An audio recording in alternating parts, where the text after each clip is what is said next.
بله، این خلاصه بود از آنچه که آقای بهمنی عزیز و گرانقدر پیرامون دعا فرمودند و اقسام دعا کنندگان رو پایان برنامه گذشته ازشان شنیدیم که به دو قسم هستش. دعا کنندگان پایدار که اصرار دارن و پافشاری دارن و مستمرن اهل دعا هستن، حتی اگر دعاشون هم مستجاب بشه کلا تو زندگیشون اهل دعا هستن، اهل طلب از خدای بی‌نیاز هستن. و ارزم حضور شما که قسم دوم باقی موند برای این جلسه که دعا کنندگان ناپایدار هستن. اجازه بدید گفتگو رو با ایشان شروع کنم. آقا سلام عرض کردم. سلام بر شما. خیلی خیلی خوش آمدین. خوشحالم از زیارت مجددتون. بسم الله. بله عرض کردیم میشه دو دسته دعا کننده ها رو شناسایی کرد در بیانات قرآنی. برخی دعا کننده های پایدارن، یعنی دوام داره دعاشون، صبح و شب دعا میکنن، همیشه دعا میکنن. و تصویرم کردیم که میشه تصور کرد تمام شبانه روز اینها رو، یعنی زبان و قلب و عملشون آکنده از دعاست. برخی دیگه هستن دعاهاشون ناپایداره. یه نمونه رو من از سوره مبارکه یونس آیه 12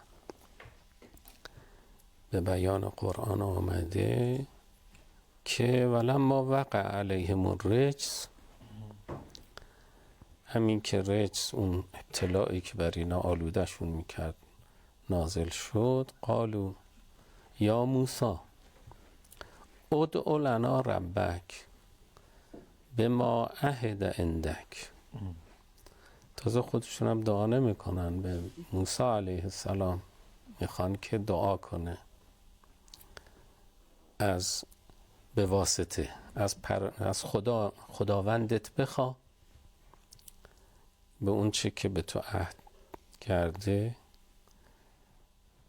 که لئن کشفت عنا الرجس، دارن به طور غیر مستقیم با خدا سخن میگن، اگه از ما این رجس رو، این آلودگی رو برداری، رفع کنی، لنؤمنن لک. اینم یه جور زبان دعاست، زبان دعای شرط گذاری. هم به تو ایمان میاریم ولی رسول معک من بنی اسرائیل، از رسولان تو در بنی اسرائیل. و اذا بله مس الانسان الضر، بعد خدا یه قاعده کلی رو میگه، و اذا مس الانسان الضر، وقتی آسیبی به انسان میرسه، دعانا لجنبه او قاعدا، یعنی خوابیده و ایستاده دعا میکنه، دعاگو میشه وقتی آسیبی بهش برسه. بله، خوابیده و نشسته و ایستاده، لجنبه او قاعدا او قائما، این تقریبا در همه حال، در همه حال. بله. فلما کشفنا عنه ضره، آسیب ازش برطرف کردیم، مر کان لم یدعنا الی ضر مسه، کلا میره فراموش میکنه که یه روزی خواستار بود، سائل بود، نیازمند بود. بعد کذالک زین للمسرفین ما کانوا یعملون، اون اعمالی که اونا رو باز میداره از دعا براشون تزیین شده و اون تزیین با اسرافشون دست به هم میدن. این اسراف اینجا معنای عمیقی داره که شما هرچه رو با غفلت از خدا انجام بدید اساساً اسرافه. آره. وقتی می توانید شبانه روز متصل باشید با دعا، پیوند داشته باشید با خدای تعالی، هرچه رو که پیوند نداشته باشید از دست میدید. این اسرافه، خودمون از دست میدیم. لحظات ما میتونه لحظه لحظه خدایی باشه و نورانی بشه. برخی اساتید ما به ما توصیه میکردن وقتی که فارغید، کاری ندارید، با تخیلاتتون از خدا درجه بگیرید. این چی؟ شما میتونید زمانی که فارغید و خیال میکنید خیالات گوناگونی بکنید. بله. میتونید به اعمال صالح، اعمال پسندیده فکر کنید. میتونید به گناه فکر کنید، انجامش نمیدید، اما در درون ذهنتون میتونید اینا رو بازسازی کنید. این اثرش باعث رشد و اینا میشه؟ این اثرش باعث درباره گناه فکر کنید، در معرض گناه قرار میگیرید. مقدمه میشه برای درباره نیکویی فکر کنید، در معرض نیکویی، یعنی نظری آماده تر میشید. تو تصورات ذهنیتون انگار تمرین میکنید عمل نیکو رو و همینطور عمل بد. در برخی روایات به نقل از امیرالمؤمنین در نهج البلاغه هست حکمت ها: الفکر فی البر یدعو الی العمل به، منجر میشه به عمل بهش. اگه میخواید به چیزی عمل کنید، وارد جرگه یا عاملان یک عمل نیکو بشید، بسیار دربارش فکر کنید. درسته. اونو در ذهنتون انجام بدید، خودتون عامل اون تصور کنید. به هر حال میشه در درون ذهن ما اگر این کار رو نکنیم، اگه با این سلوک باطنی همراه نباشیم، ما مسرفیم، ما از دست دادیم لحظات عمرمون. باز در آیه دیگری در سوره مبارکه زمر، آیه 8، میفرماید که و اذا مس الانسان ضر، تقریبا همون مضمونه. بله. دعا ربه منیبا الی. یه نکته داره درش، منیبا. نیاب این دندونهای گرد گوشه دهانه، 4 تا دندان گرد نکتیزن. درسته. اینا رو میگن نیاب. در انسان، خب انسان کوتاه، در حیوانات دیگه به تناسب نیازهاشون، مثلا در گوشتخواران، در رندگان خیلی بلنده، مثلا در یه شکل حیوانات خیلی بلندتره. دو طرف دهان بالا و پایین. دهان بالا. اینا رو میگن نیاب.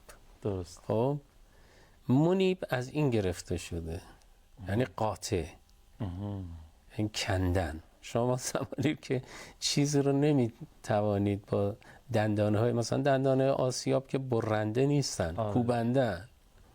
معمولا گوشتی چیزی دندانهای جلو مثل قیچی عمل میکنن، بازم سطحش زیاده. چون سطحش زیاده فشارش کمه، اما این سطح فشار کمه، لذا خیلی قاطعه، برنده است. خدا ابزار مختلف رو تدبیری داشته خدا تو دندانها قرار دادن. دندان که شما گاهی ناگزیر میشید که از این دندان استفاده کنید. این نیابن اینها. منیب کسیه که میبره. انابه اینیه که ببری، شما جدا بشی از غیر، بپردازی به خدا. الیه انیب یعنی میبرم از غیر. درش این قطع وجود داره، قطع کردن. اینها به قدری در زمان این آسیب خدایی میشن که منیبن خدا رو دعا میکنن. اینجوری نیست که فکر کنید مثلا به سطحی از خلوص، انقطاع میرسن، ولی ناپایدارن. فقط تا زمانی که اون خسارت، اون حادثه، اذا مسه الضر، اذا مس الانسان ضر دعا ربه منیبا الیه ثم اذا خوله نعمت من نسی ما کان یدعو الیه من قبل. حالا رسید به یه چیزی، رسید یه نعمتی رو خدای تعالی بهش داد، نسی ما کان ای بابا، فراموش میکنه ای بابا. دیگه. پیشرانهاش از کار میافته، پیشرانهای دعا. و جعل، از این بالاتر، و جعل لله اندادن، شرکایی رو برای خدا قرار میده، همتاهایی رو عجب. قرار میده، دیگه فراموش میکنه. لیضل عن سبیله قل تمتع بکفرک قلیلا انک من اصحاب النار. ببینی این کسی که خدا رو میخواند میشه اصحاب نار. اینو میگیم بهش ناپایدار. ناپایداره. آره خیلی مهمه. یه جا خدایی میشه، یه جا منیب میشه. منیب مال خیلی افراد درجه عادی بالاییه. نیست. بله، منیب اوصاف صالحان و انبیا و اینهاست. بله. داشتین همین منیب رو میفرمودید، من یاد این افتادم که ما روزی 10 بار میگیم ایاک نعبد و ایاک نستعین، تنها تو را میپرستیم و تنها از تو. یعنی سوره هم تو همه نمازها واجب خوندنش دیگه. بله. یعنی یه توصیه، یه حرفی پشتش بوده که ما حواسمون به این باشه و ما فقط باید از او بخوایم، ولی اینجوری نیستیم. توی گرفتاری ها، تو مشغله ها، طبق آیاتی که فرمودین، از او میخوایم، یه ذره دیر میشه ناامید میشیم، میریم سراغ کسی دیگه، خدا رو فراموش میکنیم یا بهمون عطا میکنه کلا فراموش میکنیم، در صورتی که این سفارش ما شده ولی باز حواسمون نیست. البته اینو عرض بکنم آیه قوامی، در برخی روایات هست که شما اگر مشکلی داشتید اینو نزد مؤمنی بیان بکنید، به خداش مسئله رو شکایت کردید و بردید، به خدا. اما اگر اونو پیش یک کافری ببرید، کسی که اینها رو نیازتون رو پیش اون ببرید، از خدا شکایت کردید. ما برای تعامل اجتماعی نیازهای خودمون دیگه اجتماعی هستیم. خدای تعالی طبق نظریه استخدام مرحوم علامه طباطبایی رضوان الله تعالی علیه، ما ناگزیریم با همدیگه نیازهای همدیگه رو برآورده کنیم. اما همونجوری که در جلسات گذشته شما اشاره فرمودید که با این که شما از مؤمنین در تعاملید، از اونها چیزایی رو میخواید، از همسرتون، از فرزندتون، اونها از شما چیزی رو میخوان، اما این خواسته های ما بالاصاله نیست. ما میدونیم که رزاق اونه. اصل همینه. لا حول ولا قوة الا بالله. یعنی به نظر من شخصا اینجا اگه اشتباه بود بازم تصحیح بکنید، حتی پیش یک مرد بزرگ الهی من برم، اما 0 تا 100 امیدم به او باشه برای برآوردن حاجتم، من به اشتباه رفتم. همینطور. نه، من میرم پیش یک مرد بزرگ الهی که متصل است به اون ذات لا یزال الهی، وجود بی نیاز مطلق،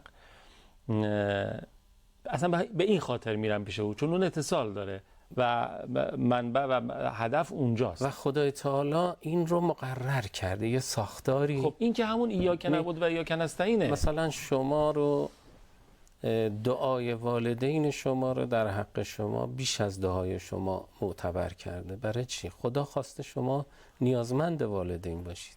حتی والدین پس از مرگشون قادرن که نیازهای شما رو شفاعت کنن. و ما یه وقتی با یکی از اساتیدمون سر مزار مادرش رفتیم، بعد از فاتحه فرمود که فلانی، من برای مشکلات این شاگردام، طلبه ها، دوستانی که میان به من مراجعه میکنم، میان پیش مادرم، میگم اینا قرض دارن، خونه میخوان، زن میخوان، گرفتاری دارن، میان پیش مادرم، مادرم کفایت میکنه. نه که مادرش عالمه بوده ها، این رو خدای تعالی قرار داده. بله. که ما رو در دنیا و آخرت به اونا پیوند بده. خدای تعالی یه پیوند اجتماعی رو، یه ساختار اجتماعی ساخته و ما رو ملزم کرده بهش و نیازمند کرده و آثار تکوینی براش گذاشته. اینها رو انکار نمی کنیم. بله. نه، انکار ما اونجاییه که خدا رو ول کنیم، کت خدا رو میچسبیم، اونجاست. بله دقیقاً. یعنی اگر خدا رو کسی منشأ و در واقع محل رجوع قرار بده، میره پیش انسان‌های الهی، میره اونجایی که باید بره. ولی ماها تو زندگیامون خیلی وقتا حرفم اینه، موقعی که دعا میکنیم چیزی از خدا میخوایم، همون بحث ناپایداری میشه اینجا، شاید بهش نمیرسیم، خدامون رو عوض میکنیم، میریم از کسی دیگه ای میخوایم. مثلا میگیم که من دیگه حاجت روا نشدم. الان خیلی همون اینطوریم انصافا تو زندگیامون، حواسمون نیستش که بالاخره. خب حالا اجازه بدید ما این آخرین آیه‌ای که شما راجعش صحبت کردین، آیه 8 سوره مبارکه زمر بود. به نظرم یه مرور دوباره روش بکنیم، یه ذره به حرفای شما فکر بکنیم. منم در حال فکر کردن به حرفاتون هستم، الانم یه ذره بلند بلند فکر کردم. با هم مرور کنیم، برگردیم و ادامه فرمایشات شما رو بشنویم.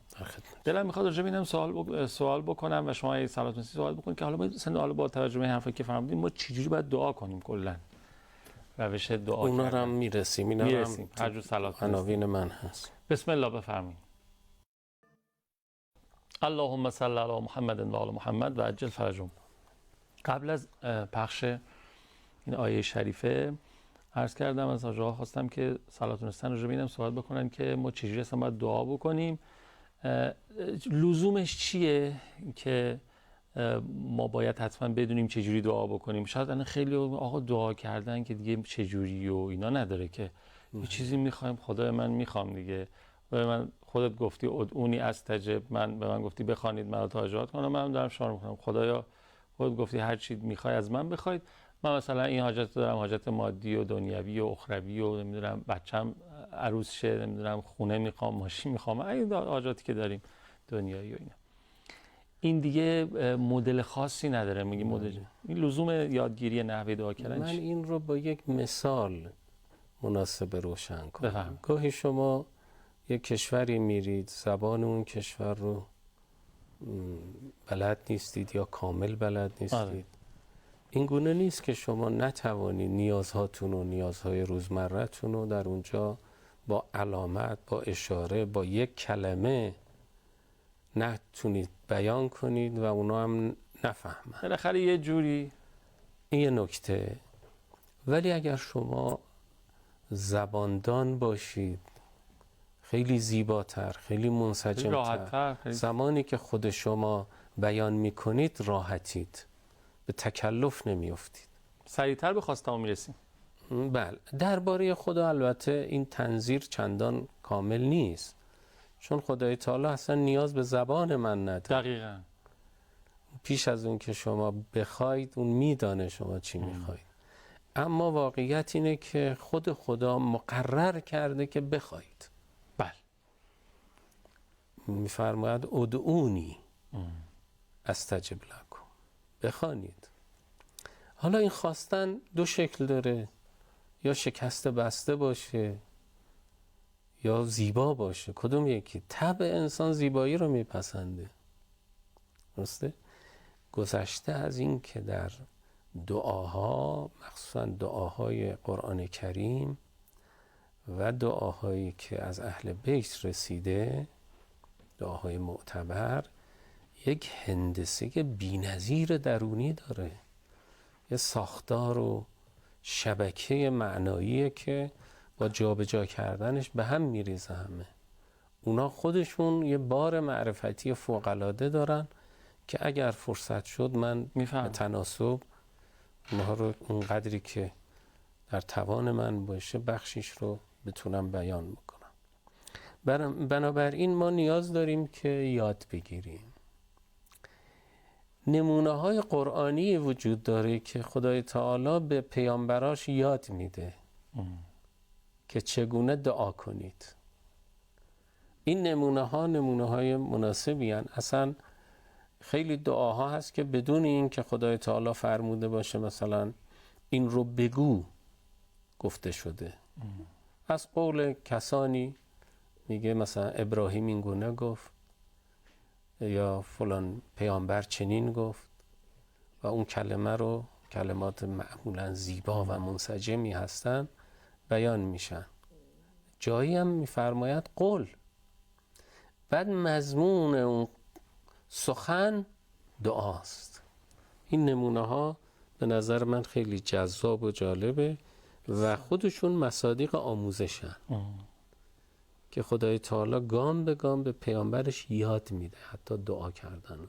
البته تعابیر قول در قرآن که به زبان عامیانه اینه که خدای تعالی حرف توی دهان پیامبر میگذاره، در رویارویی پیامبر با مشرکان فراوانه.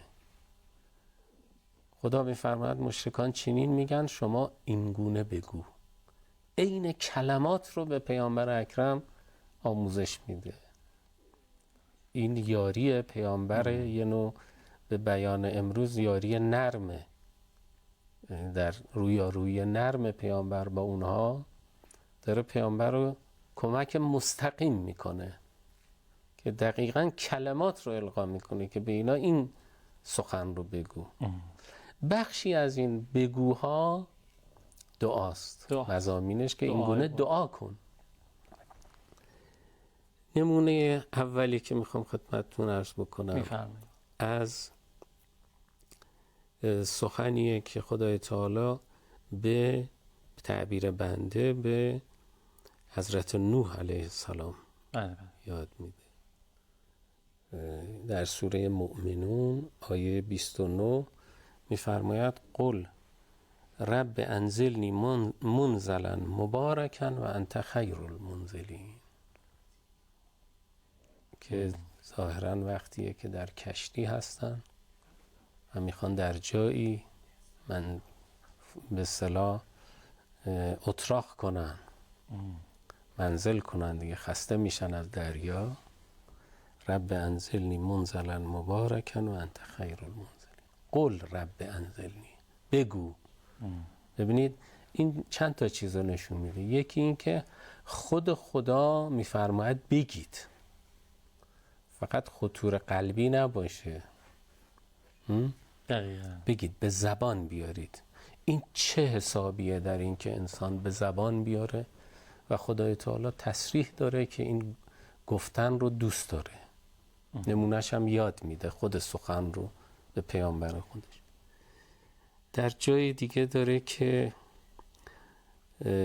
و قل رب اعوذ بک من همزات الشیاطین. قل رب اعوذ بک من همزات الشیاطین و اعوذ بک رب ان یحضرون، در سوره مؤمنون آیه 97 و 98. دقیقاً اون محتوای دعا کامل از جانب خدا آموزش داده میشه. در آیه سوره باز مؤمنون آیه 118 قل رب اغفر وارحم و انت خیر الراحمین. بگو که خدایا بیامرز و رحم کن و تو بهترین رحم کنندگانی. یه تفاوتی جا داره اینجا من بگم که فرق میان اغفر و ارحم چیه؟ چون ما اینا رو معمولاً یکسان معنا میکنیم. اغفر در لغت هست که غفر الثوب، یعنی لباس آلوده شده میشورن مثل اول میشه، انگار که هیچ آلودگی نداشته، محو میشه اثر. خیلی ممنونم حاج آقای بهمنی عزیز. انشالله هممون مشمول رحمت الهی، غفران و رحمت الهی باشیم به برکت صلوات بر حضرت رحمتا للعالمین. اللهم صل علی محمد و آل محمد و عجل فرجهم. اوامری ندارین؟ ان شاء الله موفق باشید. محبت دارید، خیلی استفاده کردید. التماس دعا مراقب خودتون باشین. یا حق